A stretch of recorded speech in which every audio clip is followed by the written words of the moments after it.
Hello everyone, आप सभी का स्वागत है आपके अपने यूट्यूब चैनल वायम के एजुकेशन क्लास पर। फ्रेंड्स, तो आपको बता दें कि हमारे चैनल पर पढ़ाया जाता है कंप्लीट एजुकेशन सब्जेक्ट, जो कि बीएड, एमएड, बीए, एमए और बीटीसी, डीएलएड, बीएलएड सभी के लिए उपयोगी है। और फ्रेंड्स, क्या है कि यूजीसी नेट के लिए जिनका पेपर 2 एजुकेशन है, उनके लिए हमारे चैनल पर कंप्लीट एजुकेशन सब्जेक्ट एकदम थ्योरी कॉन्सेप्ट क्लियर के साथ पढ़ाई जाती है। फ्रेंड्स, तो जल्दी से भाई हमारे साथ जुड़ जाइए। ये सब चीज़ें जल्दी ही हमारे चैनल पर एजुकेशन सब्जेक्ट पढ़ाना शुरू किया है हमने। तो इस टाइम पे हम पढ़ते हैं यूनिट फर्स्ट, और मॉर्निंग तो नहीं, 2 बजे के टाइम हम पढ़ते हैं यूनिट थर्ड। फ्रेंड्स, तो अभी हम पढ़ रहे हैं यूनिट फर्स्ट। यूनिट फर्स्ट में हमारा टॉपिक है आज यथार्थवाद, यथार्थवादी विचारधारा। फ्रेंड्स, आज हम पढ़ेंगे यथार्थवादी विचारधारा। एक मिनट,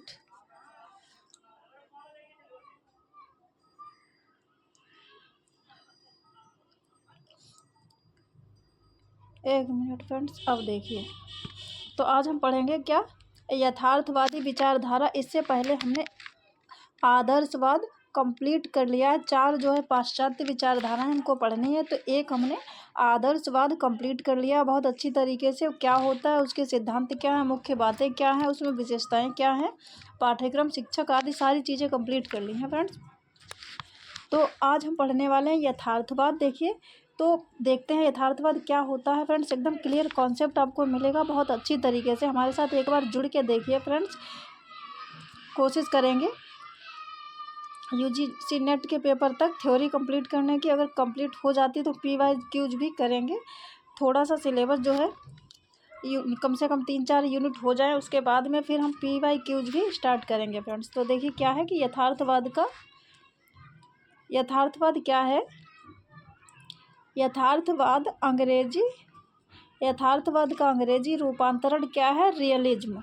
ये सारी चीज़ें जल्दी जल्दी पढ़ लेते हैं, जहाँ पे बहुत ज़्यादा ही फोकस करने की बात होगी, जहाँ से आप मतलब कंफ्यूज नहीं होंगे। चारों विचारधाराओं में कन्फ्यूजन आपका दूर होगा, वहाँ पे हम बहुत अच्छी तरीके से फोकस करते हुए कई बार रिपीट करके बताएंगे। फ्रेंड्स, तो क्या है यथार्थवाद, अंग्रेजी भाषा का क्या, रियलिज्म शब्द का हिंदी रूपांतरण है। रियल, देखिए रियल शब्द की उत्पत्ति किससे हुई है, लैटिन भाषा के रियल शब्द से हुई है। रियलिज्म का शाब्दिक अर्थ क्या हुआ कि वस्तुवाद या वस्तु संबंधी विचारधारा।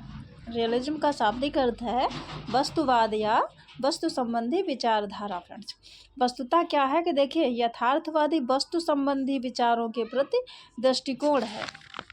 तो ये है यथार्थवाद, और इसके बारे में और अधिक स्पष्ट तरीके से अभी और आगे देखिए। फ्रेंड्स, ये जो है हमने शॉर्ट में ही टाइप किया, बहुत ज़्यादा नहीं है। जो मेन बातें हैं वही हमने अपने नोट्स से टाइप किए। हालांकि इनमें ज़्यादा कलर्ड नहीं, सिर्फ लेकिन ध्यान से समझते चलिए। फ्रेंड्स, इनको हमने अलग अलग हाईलाइट नहीं किया, जैसे कि ये हेडिंग, फिर आगे कहीं कुछ ये हेडिंग, ये सब हमने अलग से हाईलाइट नहीं किया। पढ़ाते समय हम करते चलते हैं। फ्रेंड्स, देखिए, तो यथार्थवाद के अनुसार इसको ध्यान से बहुत अच्छी तरीके से इसकी थीम समझिए, क्योंकि यहाँ से जब प्रश्न बनेगा तो यथार्थवाद और प्रयोजनवाद में आप कन्फ्यूज हो जाएंगे, बाकी प्रकृतिवाद में भी कन्फ्यूज हो जाएंगे। तो यहाँ पर जो मेन अंतर है उसको हम बहुत अच्छी तरीके से समझेंगे यथार्थवाद और प्रयोजनवाद में। तो इसके लिए क्या करना है, यथार्थवाद को जब अच्छी तरीके से समझ लेंगे तो वो कन्फ्यूजन दूर हो जाएगा। देखिए, यथार्थवाद के अनुसार क्या है कि हमारा अस्तित्व स्वतंत्र न होकर बाह्य पदार्थों के प्रति प्रतिक्रिया का निर्धारण करता है। तो क्या है कि हमारा अस्तित्व ऐसे मतलब स्वतंत्र नहीं है सिर्फ, जैसे कि आदर्शवादी मानते थे क्या कि मनुष्य ही क्या है, सर्वगुण संपन्न है। मनुष्य को ही प्रमुख मानते थे, मनुष्य को विशेष महत्व देते थे, विचारों और मन को महत्व देते थे।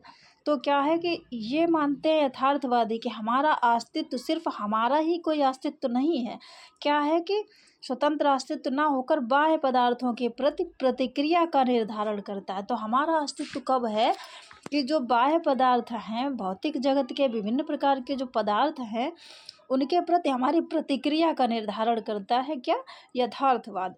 और देखिए, इस यथार्थवाद के अनुसार मनुष्य को वातावरण का ज्ञान होना चाहिए। जब देखिए यहीं पे बात कह दी गई कि हमारा स्वतंत्र रूप से कोई अस्तित्व नहीं है, क्या अस्तित्व है कि हमारे बाह्य जो वातावरण के पदार्थ, भौतिक पदार्थ है, उनके प्रति हमारी रिएक्शंस क्या हैं, वही क्या है, यथार्थवाद। तो देखिए फिर से वही बात, मनुष्य को वातावरण का ज्ञान होना चाहिए, उसे यह पता होना चाहिए कि वो वातावरण को परिवर्तित कर सकता है या नहीं, और इसी ज्ञान के अनुसार उसे कार्य करना चाहिए।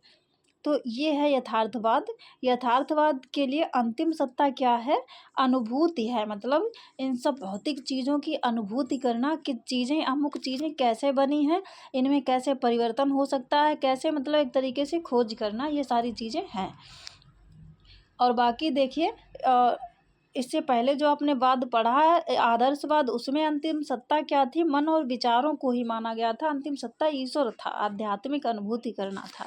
लेकिन इसमें ऐसा कुछ नहीं, ये मानता प्रत्यक्ष रूप से हम जो कुछ भी भौतिक जगत में बाह्य पदार्थ देखते हैं वातावरण में, उनके प्रति क्या हमारी रिएक्शंस होती हैं और क्या फिर हम उनमें परिवर्तन करते हैं, ये सारी चीज़ें क्या हैं, यथार्थवाद के अनुसार हैं। आई होप यथार्थवाद आपको बहुत अच्छी तरीके से समझ में आ गया होगा कि यथार्थवाद है क्या फ्रेंड्स।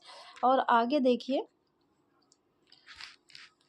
और कुछ इम्पोर्टेंट चीज़ें देखिए, मानवतावादी यथार्थवादी विचारधारा के समर्थक कौन कौन से हैं। यथार्थवाद देखिए दो प्रकार से, मानवतावादी नंबर 1 यथार्थवाद, नंबर 2 है वैज्ञानिक यथार्थवाद। तो इसके समर्थक कौन कौन से हैं, मानवतावादी यथार्थवादी विचारधारा जो है इसके समर्थक रेवले, इरेस्मस और मिल्टन हैं। वैज्ञानिक यथार्थवादी विचारधारा के समर्थक या इसको विकसित और उन्नत बनाने का श्रेय किसको, हर्बर्ट स्पेंसर को है। इनको वैज्ञानिक यथार्थवादी विचारधारा को उन्नत बनाया हर्बर्ट स्पेंसर ने, और मानवतावादी में रेवले, इरेस्मस, मिल्टन है फ्रेंड्स। उसके बाद में नेक्स्ट देखिए और कुछ इम्पोर्टेंट पॉइंट हैं यथार्थवाद से संबंधित। देखिए कुछ दर्शन से संबंधित, कौन सा दर्शन यथार्थवाद में भरोसा करता है, विश्वास करता है। तो देखिए क्या है कि चारवाक दर्शन। देखिए चारवाक दर्शन हमने नहीं, बाकी सांख्य दर्शन, योग दर्शन और ये चीज़ें हमने पढ़ाई हैं। चारवाक दर्शन नहीं पढ़ाया है, बाद में किसी वीडियो में पढ़ाएंगे फ्रेंड्स। तो क्या है कि चारवाक दर्शन भी पूर्ण रूप से भौतिकवादी था, मतलब ये भी आध्यात्मिक नहीं था, ईश्वर में विश्वास नहीं करता था चारवाक दर्शन। यहाँ से भी एक प्रश्न आपका तैयार होता है, चारवाक दर्शन आध्यात्मिक या ईश्वर में विश्वास करता है, नहीं, या नास्तिक है, आस्तिक। तो यहाँ से बनता है क्या है कि वो नास्तिक, मतलब भौतिकवादी था, ये ईश्वर में विश्वास नहीं करता था। और देखिए इसमें आत्मा परमात्मा के अस्तित्व संबंधी दर्शन का खंडन करते हुए इस बात पर बल दिया गया कि संसार वास्तविक है क्योंकि यह प्रत्यक्ष है। तो देखिए क्या है कि इसमें आत्मा परमात्मा के अस्तित्व पर कोई विश्वास नहीं किया गया, इसका खंडन किया गया किसमें, आदर्शवादी विचारधारा में और चारवाक दर्शन में भी। तो क्या कहा गया है कि ये संसार क्या है, जैसे कि आदर्शवाद में क्या मानते थे कि आत्मा परमात्मा ही सत्य है, अंतिम सत्ता है। लेकिन इसमें क्या कहते हैं कि ये संसार जो है वास्तविक क्या है, क्यों प्रत्यक्ष है, जो चीज़ें प्रत्यक्ष हैं वही वास्तविक हैं, जो चीज़ें भौतिक जगत में हमें प्रत्यक्ष रूप से बाह्य इन्वायरमेंट में दिख रही हैं वही क्या है, सत्य हैं। और देखिए सांख्य दर्शन में भी क्या है कि यथार्थवादी विचार स्पष्ट होता है। इसमें भी सांख्य दर्शन में भी क्या है, ईश्वर और मन आत्मा को नहीं माना गया, उसमें भी ये प्रत्यक्ष जगत को ही माना गया है। ऐसे ही वैशेषिक दर्शन ने भी यथार्थवाद का समर्थन किया। यहाँ से भी अगर बन जाए कि चारवाक दर्शन, सांख्य दर्शन, वैशेषिक दर्शन, तो ये सब क्या हैं, यथार्थवादी विचारधारा में विश्वास करते हैं। और यथार्थवादी विचारधारा है क्या, जो प्रत्यक्ष रूप से हमें दिखाई पड़ रहा है बाह्य वातावरण में भौतिक चीज़ें, उन्हीं को क्या मानते हैं यथार्थवादी, उन्हीं में विश्वास करते हैं, वही अंतिम सत्य है। मनुष्य की प्रतिक्रिया उनके प्रति क्या होती है। और देखिए यथार्थवादी विचारधारा का वास्तविक विकास कब हुआ, 17वीं सदी में हुआ था। और इसके दो मुख्य कारण थे, क्यों हुआ था यथार्थवादी विचारधारा का विकास, क्या था। देखिए जो हम पढ़ चुके हैं पहले, आदर्शवादी दर्शन, आदर्शवादी विचारधारा पढ़ चुके, उसका विरोध, मतलब यथार्थवादियों ने आदर्शवादी विचारधारा का विरोध किया कि नहीं, सिर्फ अंतिम सत्ता आध्यात्मिक नहीं है, ईश्वर में विश्वास नहीं करते हैं, वो सिर्फ मन और विचारों को वास्तविक नहीं मानते हैं। तो क्या है कि ये आदर्शवादी विचारधारा का विरोध किया और विज्ञान का विकास किया, किसने, यथार्थवादियों ने विज्ञान का विकास किया। तो ये इसके 17वीं सदी में विकसित होने के मुख्य कारण थे। उसके बाद में नेक्स्ट देखिए फ्रेंड्स, और देखिए इसके बाद में इम्पोर्टेंट चीज़ें यथार्थवादी विचारधारा के बारे में। यथार्थवादी शिक्षा में क्या है कि साहित्यिक और कलात्मक शिक्षा की तुलना में वैज्ञानिक शिक्षा को अधिक महत्व दिया गया है। मतलब साहित्यिक और कलात्मक शिक्षा की तुलना में उसके कंपेयर में क्या किया गया, वैज्ञानिक शिक्षा को अधिक महत्व दिया गया है। देखिए ये विचारधारा वैज्ञानिकता पर आधारित है, इसीलिए क्या है कि इसमें वैज्ञानिक शिक्षा पर बल दिया गया। और देखिए यथार्थवादियों के अनुसार शिक्षा का सबसे पहला कार्य क्या होना चाहिए कि मनुष्य में विवेक, बुद्धि और निर्णय करने की शक्ति उत्पन्न करना है। क्यों? देखिए जब मनुष्य बाह्य जगत में, वातावरण में विभिन्न प्रकार की भौतिक वस्तुएं देखता है तो अपने विवेक और बुद्धि से मतलब ये देखता है अमुक चीज़ें कैसे हैं, उनको क्या करना चाहिए, होना चाहिए, नहीं होना चाहिए, या उनमें विकास करना चाहिए। तो ये सब निर्णय करने की उसमें शक्ति उत्पन्न करना है, जिससे वह जीवन की विभिन्न समस्याओं को सफलतापूर्वक सुलझा सके। तो यथार्थवादियों का मानना है कि जैसे कि आदर्शवाद की तरह सिर्फ मन और विचार में ही भरोसा करना, इससे सिर्फ विचारों से ही समस्याओं का समाधान नहीं होगा। यथार्थवादी मानते हैं कि क्या है कि विभिन्न समस्याओं का सफलतापूर्वक समाधान कर सके मनुष्य। इसीलिए मनुष्य में क्या होना चाहिए, विवेक, बुद्धि और निर्णय करने की शक्ति उत्पन्न करना यथार्थवादियों का के अनुसार शिक्षा का पहला कार्य है। उसके बाद में नेक्स्ट देखिए, नेक्स्ट है फ्रेंड्स यथार्थवादी शिक्षा की विशेषताएं कुछ प्रमुख हैं। देखिए जब आपने यथार्थवाद एकदम कंप्लीट तरीके से उसकी थ्योरी पढ़ ली तो उसकी क्या क्या विशेषताएं हैं, अगर जिनके क्लास में मतलब यूजीसी नेट के अलावा, क्योंकि उसमें तो ऑब्जेक्टिव क्वेश्चन होते हैं, बाकी बीएड, एमएड, बीए और बीटीसी जिनके में ये टॉपिक है तो वो अगर लिखते हैं तो उन्होंने इसके बारे में अगर समझ लिया तो विशेषताओं के पॉइंट आप अपने आप भी बना सकते हैं, इसीलिए समझना ज़रूरी था। लेकिन फिर भी हम देखते हैं यथार्थवाद की विशेषताएं जल्दी से। देखिए क्या है कि ये देखिए वही सारी चीज़ें जो हम पढ़ चुके हैं वही रिपीट होके आएंगी। विशेषताओं में क्या है कि विज्ञान पर आधारित होती है कौन सी विचारधारा, यथार्थवादी विचारधारा। बालक को नियंत्रित स्वतंत्रता मिलती है इसमें, मतलब पूर्ण रूप से स्वतंत्र नहीं है इसमें, क्या है, नियंत्रित स्वतंत्रता मिलती है। वैज्ञानिक प्रणाली को समर्थन किया गया है इसमें। और क्या है, ज्ञानेंद्रिय के प्रशिक्षण पर बल दिया जाता है। पुस्तक के ज्ञान का विरोध किया जाता है। देखिए पुस्तक का ज्ञान, क्यों सिर्फ पुस्तक पढ़ लिया और बस उसी को सत्य मान लिया, ऐसा नहीं। प्रत्यक्ष रूप से बाह्य वातावरण में चीज़ें देख कर उन पर भरोसा करना, तो ऐसा इसमें माना गया। इसीलिए पुस्तकीय ज्ञान का विरोध किया जाता है किसमें, यथार्थवादी विचारधारा में। बालक के वर्तमान जीवन पर बोल नहीं फ्रेंड्स, बल है, सिर्फ बल दिया जाता है।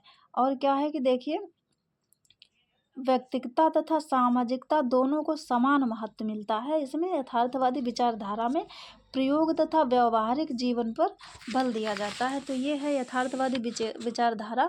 ऐसे ही देखिए प्रयोजनवादी विचारधारा भी ऐसे ही मिलती जुलती है, लेकिन उसमें क्या है, इसमें अब वो जब हम प्रयोजनवादी विचारधारा पढ़ेंगे तब आपका वहाँ पे कन्फ्यूजन दूर करेंगे कि यथार्थवाद और प्रयोजनवाद में मतलब क्या डिफरेंस है। मुख्य रूप से यहीं पे बता दें एक पॉइंट में, सिर्फ इसमें क्या है, प्रत्यक्ष रूप से चीज़ों को देखना बाह्य जगत में और उनके प्रति अपनी प्रतिक्रिया, और उसमें क्या होता, प्रयोजनवाद में सारी चीज़ें प्रत्यक्ष रूप से देखकर प्रयोग के आधार पर सत्य सिद्ध हो, तब उनको सत्य माना जाता है। ये है फ्रेंड्स। तो आई होप आपको यथार्थवादी विचारधारा की विशेषताएं और उसका क्लियर कॉन्सेप्ट समझ में आया होगा फ्रेंड्स। अगर आपको समझ में आया हो तो वीडियो को कर लीजिए लाइक और चैनल को फ्रेंड्स सब्सक्राइब अवश्य कर लीजिए, ताकि हमें और अधिक मोटिवेशन मिल सके, इंपॉर्टेंट चीज़ें आपके समझ एकदम स्पष्ट तरीके से ला सकें। इस तरीके का कॉन्सेप्ट आपने कभी नहीं पढ़ा होगा जो एक ही बार में चीज़ें क्लियर हो जाए फ्रेंड्स। उसके बाद में कल पढ़ेंगे हम यथार्थवाद के प्रमुख सिद्धांत। कल कोशिश करेंगे पूरी यथार्थवादी विचारधारा कंप्लीट हो जाए फ्रेंड्स। तो आज के लिए इतना ही, मिलते हैं नेक्स्ट वीडियो में, तब तक के लिए बाय, टेक केयर फ्रेंड्स। और भाई फ्रेंड्स वीडियो को लाइक कर लीजिए, चैनल को सब्सक्राइब कर लीजिए, और अधिक से अधिक लोगों तक जो भी स्टडी से संबंधित आपसे जुड़े हुए हैं, इस विषय से संबंधित, उन तक हमारी वीडियो शेयर करने की कृपा करिए, कोशिश करिए फ्रेंड्स। इसके लिए बहुत ही आपके आभारी रहेंगे।